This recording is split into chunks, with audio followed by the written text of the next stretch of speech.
नमस्कार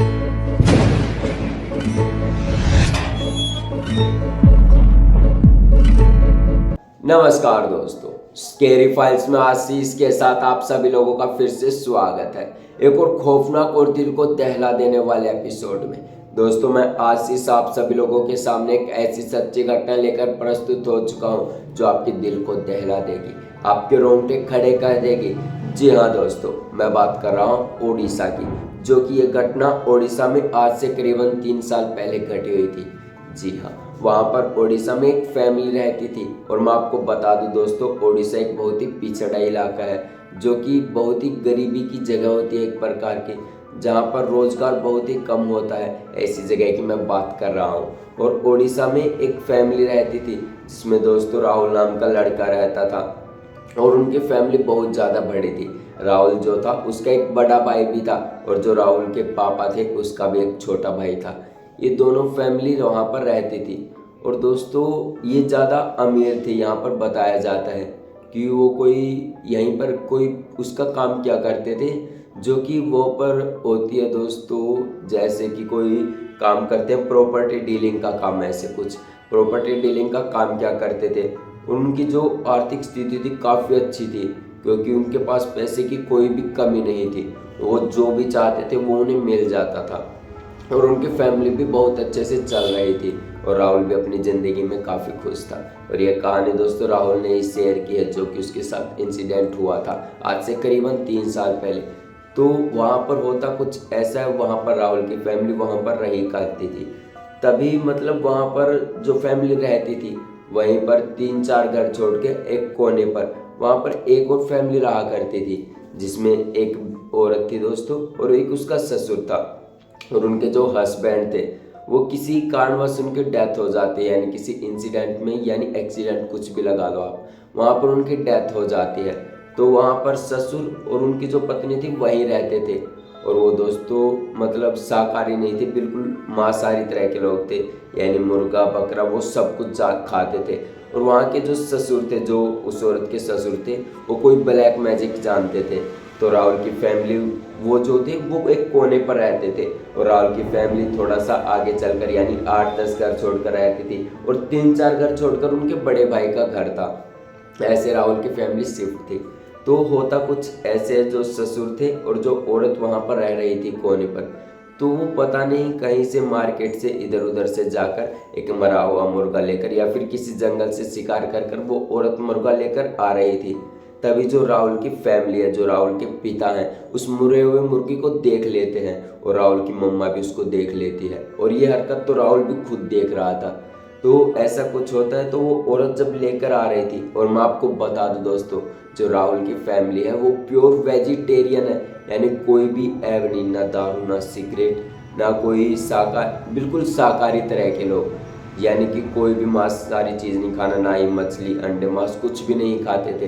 तो इन चीज़ों से उन्हें काफ़ी नफरत थी और वो पूजा पाठ में भी ज़्यादा विश्वास रखते थे।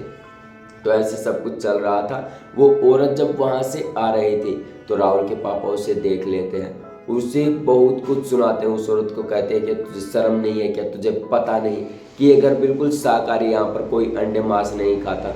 और ये जो घटना जब हो रही थी दोस्तों, वो जो औरत जो मुर्गा लेकर आ रही थी ऐसे हाथ में, तो उसके जो ससुर थे बिल्कुल ये हर चीज़ बिल्कुल गौर से देख रहे थे, कैसे उसकी जो वो औरत है उसको डांटा जा रहा है, यानी जो ससुर की क्या कहते हैं उसे दोस्तों, जो उसकी कुछ भी आप समझो, मैं भूल गया हूँ।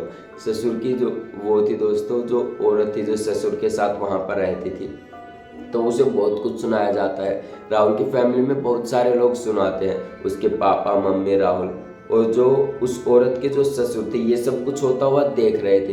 तो वो औरत जैसे ही 3-4 घर छोड़कर आगे बढ़ती है, जहाँ पर राहुल के जो पापा थे उसका जो छोटा भाई था वहाँ पर साइड में चौथे घर में रहते थे। तो वो भी इस चीज़ को लेकर काफ़ी सुनाते हैं और उस औरत को काफ़ी डीठ कुछ गालियाँ वालियाँ भी देने लगते हैं। ये सब हरकत उसके ससुर जी देख रहे थे।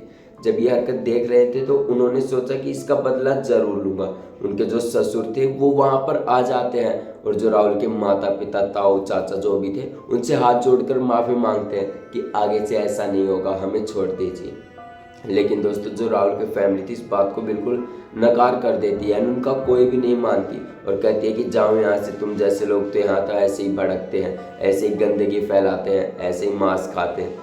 तो ये बहुत सारी बातें जो राहुल की फैमिली थी उस ससुर जी को भी कह देती हैं, जो उनसे हाथ जोड़कर माफ़ी मांग रहे थे। तो धीरे धीरे 2 से 3 दिन गुजरते हैं। तो वो जो ससुर थे उस औरत के, वो कुछ ब्लैक मैजिक वैजिक जानते थे। तो उन्हें कुछ मतलब ऐसे किसी स्पिरिट को कैद करना आता था और ऐसे ही कुछ वो करने लगे थे। उनके मन में विचार आया कि मैं अपना बदला जरूर लूँगा, क्योंकि मेरी जो बहू है उसको भी डांटा है, जो मेरे घर की बहू है, और मुझे भी मतलब निंदा की है। मेरा भी कोई वो नहीं किया, मैंने हाथ भी जोड़े पैर भी जोड़े।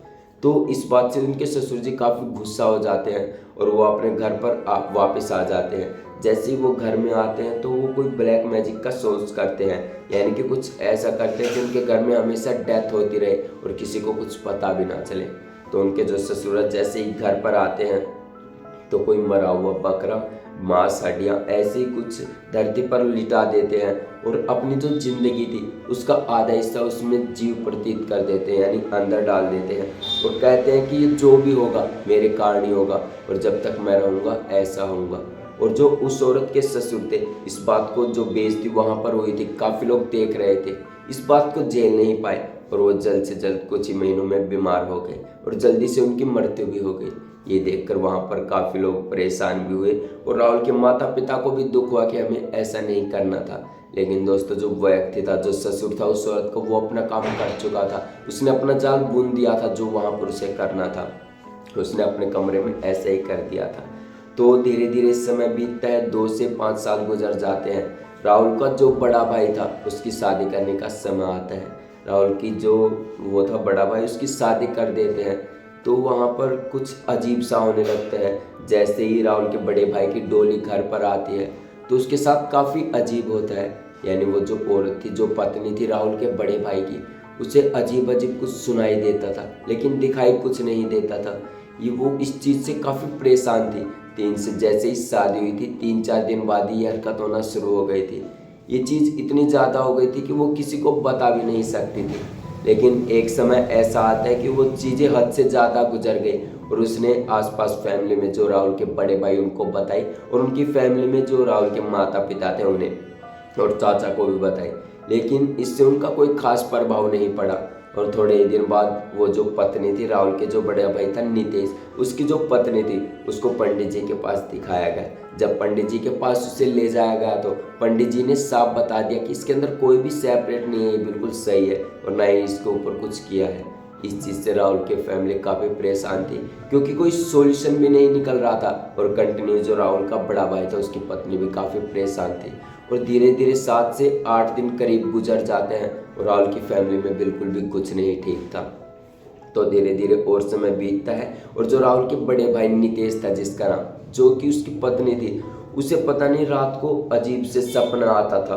तो वो अब इतना परेशान हो गई थी कि वो रात को करीबन 11:30 बजे के आसपास अपने घर की छत पर जाते हैं और वो छत से कूदकर छलांग मार देती है, कूद जाती है और अपनी जान दे देती है। ये देखकर काफ़ी परेशान हो जाते हैं। राहुल की जो फैमिली थी, राहुल का जो बड़ा भाई था, उस लड़की की डेथ हो गई थी जो उसकी पत्नी थी राहुल के बड़े भाई की, और इस चीज़ से उसकी फैमिली काफ़ी परेशान थी और उन्होंने इस बात को लेकर फिर से पंडित जी के पास गए। लेकिन पंडित जी ने उन्हें कोई सॉल्यूशन नहीं दिया।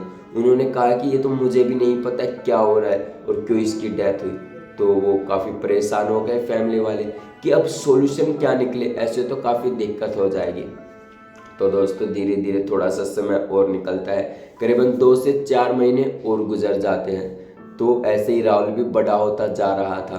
तो ऐसे राहुल के घर में फैमिली में काफ़ी दिक्कत होने लगी थी।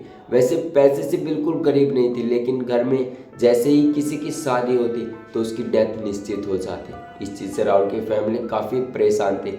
और दोस्तों धीरे धीरे 2 से 4 साल और गुजरते हैं। जो राहुल का पापा था, उसका जो बड़ा भाई था, उसका बेटे की भी शादी करीब आ जाती है। 4-5 साल के बाद उनकी भी शादी करा दी जाती है। जैसे ही उनकी शादी होती है और उनके घर पर डोली आती है, तो जैसे ही वो जो औरत उस घर में आई थी, जो पत्नी आई थी, जो राहुल के जो काका था उनके घर में जो पत्नी आई थी, वो भी उसी के भी साथ भी यही हरकत होने लगी थी। कोई भी वहाँ पर जैसे ही शादी होती 3-4 से दिन के बाद फिर से वही रोटेशन चालू हो जाता। जैसे कि उसे अजीब से ख्याल आना, कोई उसे मार रहा है, कोई थप्पड़ मार रहा है, कोई उसे घूर रहा है, ऐसे कुछ अजीब अजीब से ख्याल आ जाना। और जो काका का लड़का था जो दोस्तों, उसका क्या नाम है, राहुल, काके का लड़का था, उसके साथ भी ऐसी हरकतें होने लगी थी। तो वो भी काफ़ी परेशान हो गए इस चीज़ से। तो राहुल की फैमिली में इस चीज़ से भी काफ़ी परेशान लोग रहने लगे थे। क्यों? क्योंकि जो उसके काका थे, उनका जो बड़ा बेटा था, उनकी जिस औरत से शादी हुई थी, जिस लड़के से, उसके साथ में बिल्कुल सेम टू सेम यही हरकत होने लगी थी। और इस चीज़ से काफ़ी लोग परेशान हो गए थे कि वो इस चीज़ से इतने ज़्यादा डर गए कि वो फिर से पंडित जी के पास जाते हैं 2 ही 3 दिन में।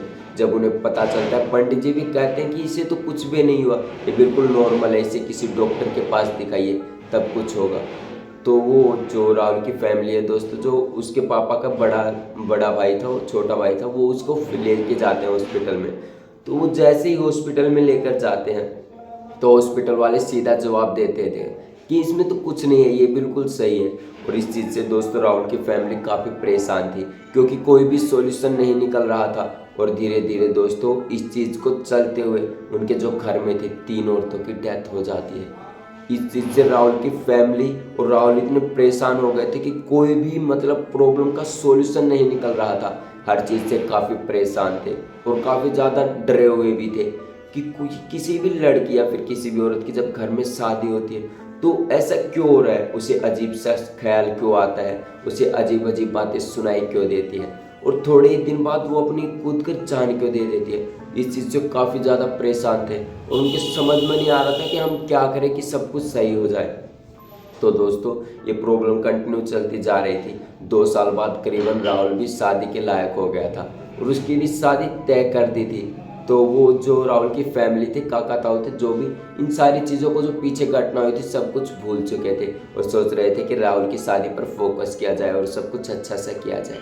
तो जैसे ही राहुल की शादी करीब आती है, डोली में जैसे ही लड़की आती है, तो वो उस डोली में उसे अजीब से ख्याल आने लगते हैं कि ऐसा क्या हो रहा है। उसे अजीब अजीब सी घुटन होने लगती है, किसी की आवाज़ें अजीब से चलने की आवाज़ें कि ऐसा क्यों हो रहा है, मतलब वो कुछ बता भी नहीं पाते थे।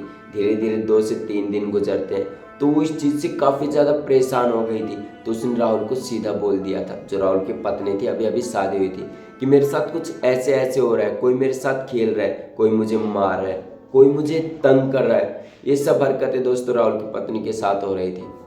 जब राहुल ने ये बताया तो सब कुछ, मतलब पत्नी थी दोस्तों जो राहुल की, उसने जब राहुल को बताया तो वहाँ पर फैमिली काफ़ी ज़्यादा परेशान हो गई, क्योंकि ये जो इंसिडेंट हो रहे थे राहुल की फैमिली में कंटिन्यू होते जा रहे थे। 3 से 4 औरतों की डेथ हो चुकी थी।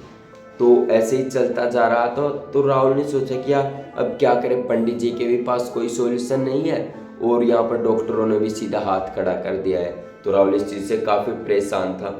तो उन्हें थोड़ी ही देर बाद, यानी कि 3 से 4 घंटे बाद पता चलता है कि ये किसी ने ब्लैक मैजिक किया। उन्हें शायद कोई आभास सा हुआ कि शायद कोई ब्लैक मैजिक है जो किसी ने किया है।